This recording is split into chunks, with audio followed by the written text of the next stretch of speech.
And even though RAGBRAI officially starts in Onawa this year, that didn't stop riders from doing a RAGBRAI tradition right here in Sioux City. With RAGBRAI being a ride from one end of the state to the other, many participants began by dipping the wheels of their bikes in the Missouri River, and at the end by doing so on the other side of the state in the Mississippi River. Because Onawa does not sit on the Missouri, several riders did the tradition in Sioux City before riding south to Onawa.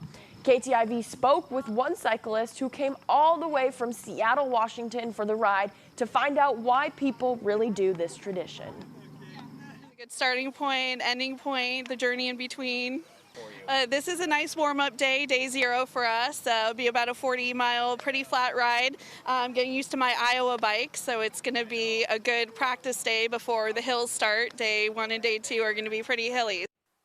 Riders officially set off tomorrow at 7 a.m. from Onawa, and the ride will make 6 stops, averaging almost 70 miles a day until they finish on July 25th.